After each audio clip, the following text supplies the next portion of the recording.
Goblin launch detected.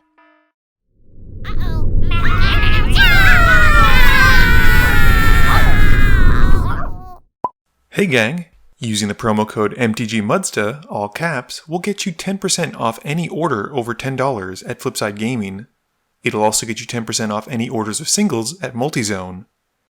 And it'll get you 10% off most products at Original Magic Art, with the exceptions of some paintings. If these fine sites don't have what you're looking for, you can also consider using my affiliate link when ordering from TCG Player. And if you'd like to join the generic Goblin Gang to support this channel, there's a link to my Patreon in the description below. Today's game is another gathering at Game Breakers, with me having borrowed Max's Volrath deck. I keep Traverse the Outlands, Soul Ring, Beast Within, Polluted Delta, Evil Twin, Watery Grave, and Inexorable Tide. We've got Misha playing her Sevinne deck, keeping Supreme Will, Past in Flames, Academy Ruins, Labman, Muldrifter, Thought Vessel, and Flooded Strand. Nick is playing Adriana, keeping Brimaz, Humble Defector, Secure the Wastes, Hero of Bladehold, Grenzo Havoc Raiser, Plains, and Battlefield Forge.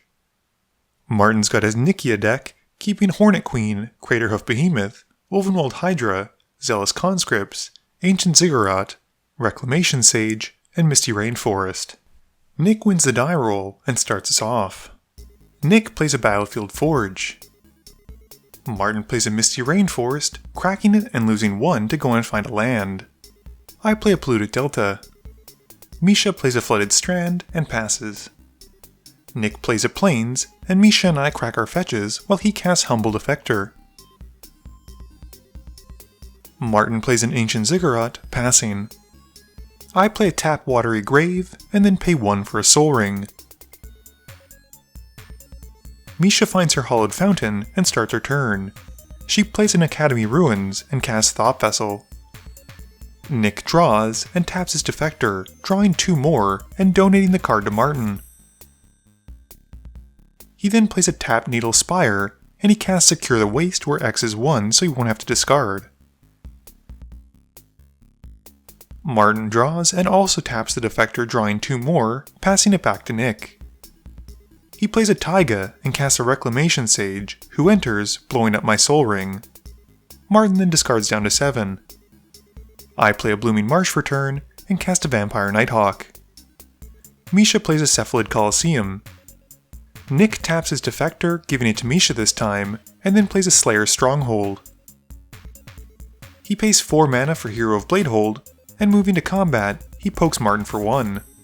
Martin plays a Windswept Heath, and passes, sacrificing and searching.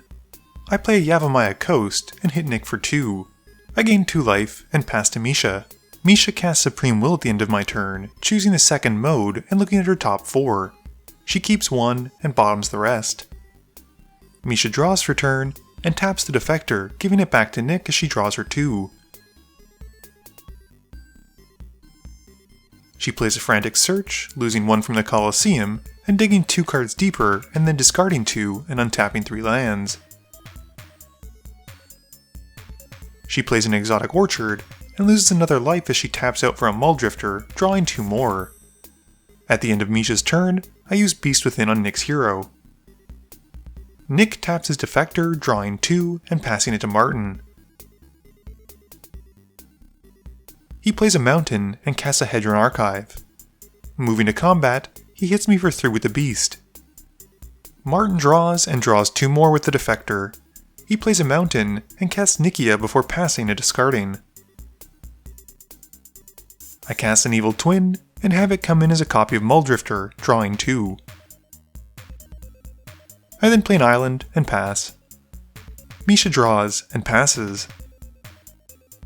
At the end of turn, Nick cycles Secluded Step and draws a card. Nick draws for turn and plays a Plains. He taps a red and a white for a Sky Knight Vanguard and brings out his commander.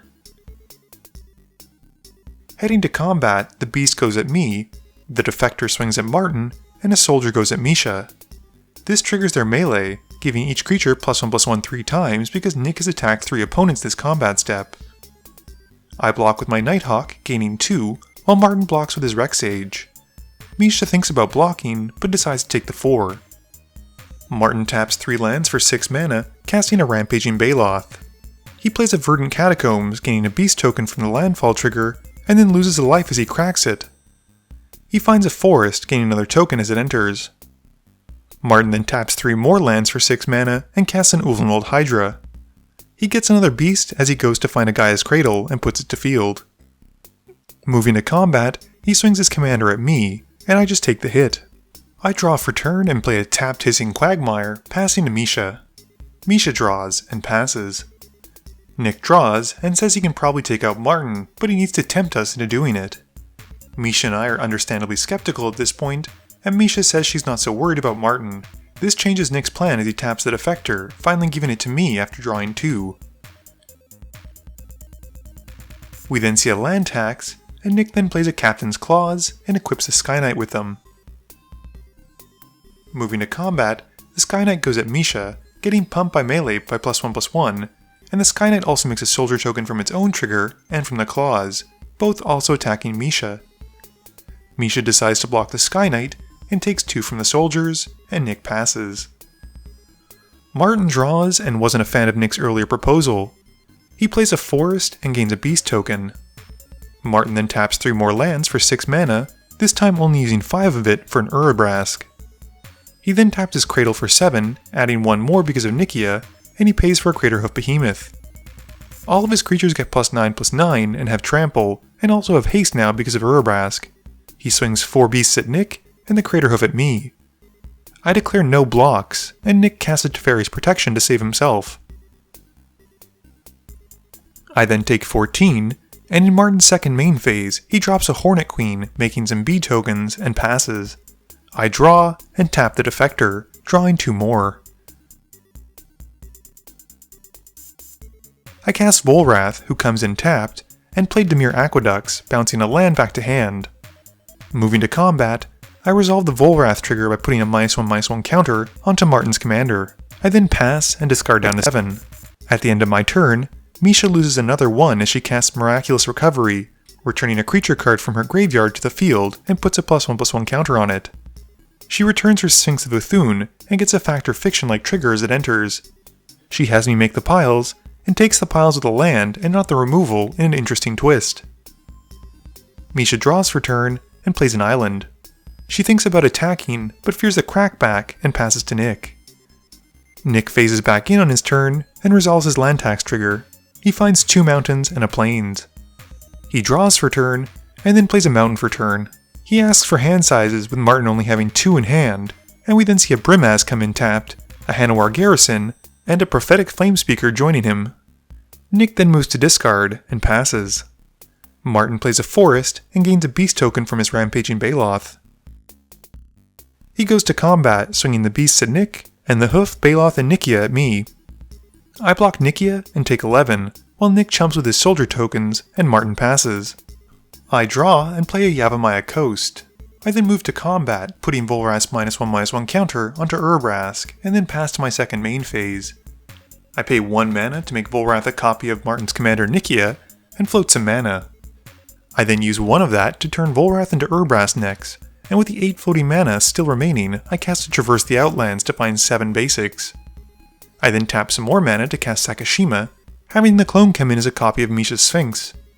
I resolve the Fact or Fiction into the battlefield trigger, picking Nick to choose the piles. I take the one with Damnation, despite it making me the prime target for Martin's next attack. I then tap the Defector, drawing 2 and giving it to Martin. I then discard down to 7. At the end of turn, Misha cycles her Vidalcan Aethermage to find a wizard. She reveals a Cephalid Illusionists and puts it to hand. Misha draws as her deck creeps further to the center, and then plays a Conjurer's Closet, and she decides not to attack. She blinks or flickers or whatever you want to call it the Sphinx at the end of turn, which has it re-entering tapped because of Urabrask. She resolves her Fact or Fiction into the battlefield trigger, picking Martin. Martin makes the piles like so, and she grabs the pile of 3 with Snapcaster Mage. Nick draws and goes to combat, swinging the Sky Knight at me and the Prophetic Flamespeaker at Misha. His 2 creatures get pumped by +1/+1 twice because of melee, and he makes 2 soldier tokens because of the Sky Knight and the Claws, who are also headed at Misha.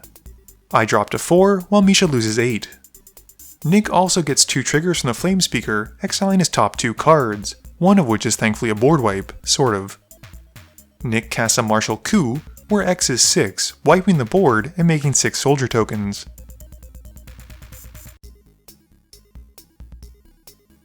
He then plays a tap myriad landscape and passes.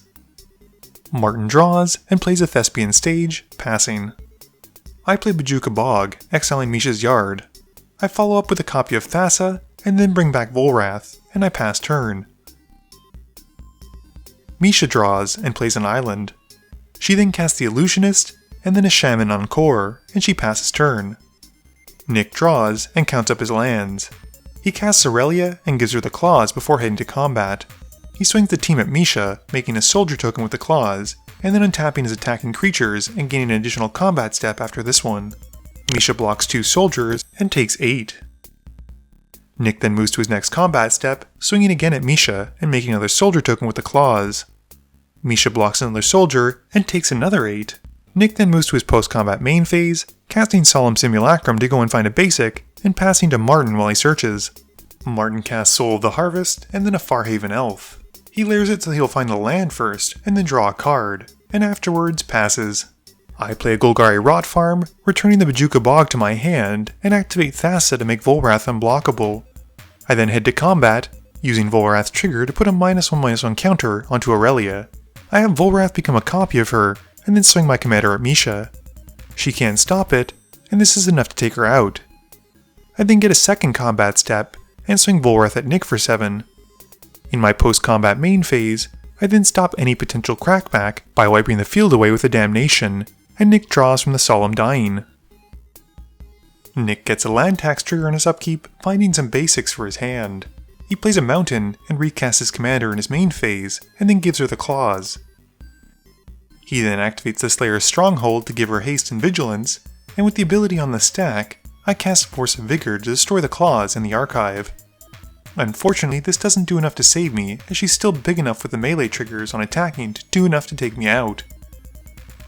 Nick then casts away for his bauble, and passes. Martin casts Nikya in his main phase, and is able to cast a Kozilek the Great Distortion, drawing himself back up to 7 with the on-cast trigger. He then passes, with Nick casting Path to Exile at the end of turn on the Eldrazi. Martin goes to find a basic, and they move to Nick's turn. Nick plays a Plains, and taps out for Tempt with Vengeance, putting 11 into the X. Martin, to no surprise, does not take Nick up on the offer, and Nick then goes to combat. He swings his 1/1s that have melee, getting pumped by +1/+1 at Martin. Martin blocks one of them, and takes 20. Nick then passes. Martin casts his Courser of Kruphix in his main phase, revealing Zendikar Resurgent off the top. He plays a Tireless Tracker, and then a Forest, getting a clue token from the tracker. He sacrifices that clue to draw a card, and reveals a mountain off the top.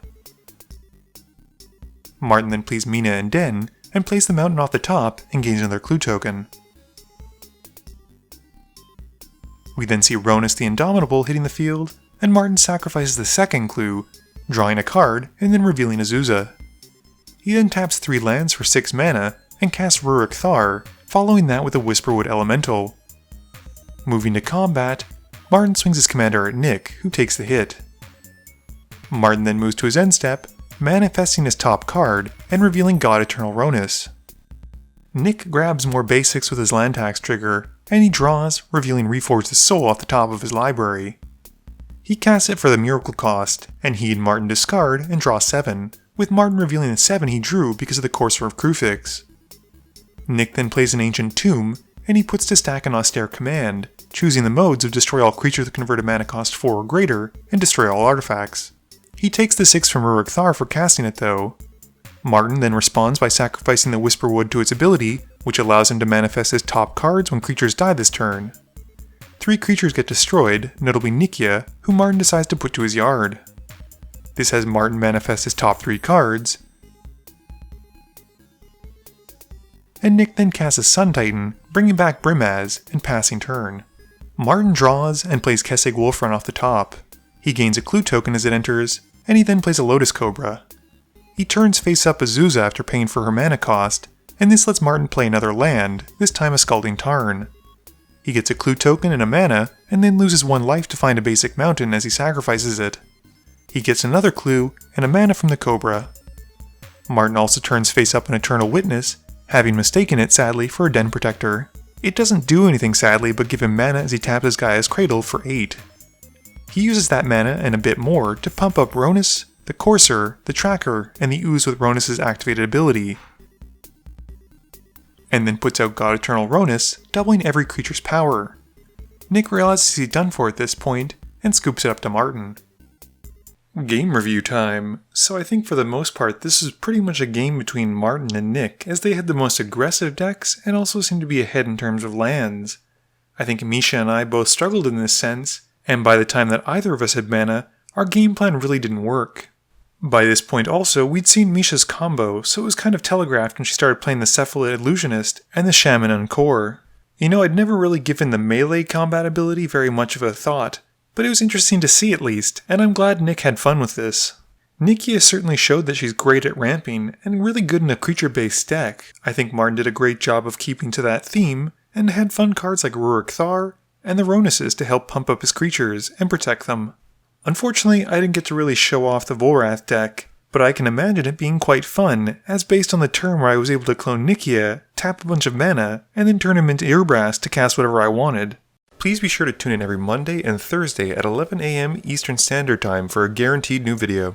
You can also follow me on Twitter at MTGMudsta. You can find me on Facebook at facebook.com/MTGMudsta. And lastly, you can check me out when I stream at twitch.tv/MTGMudsta. This video is brought to you in support by my patrons. If you're looking for a way to help out the channel, please be sure to visit the link below. Thank you all for watching this video, and don't forget, friends are just opponents you haven't eliminated yet.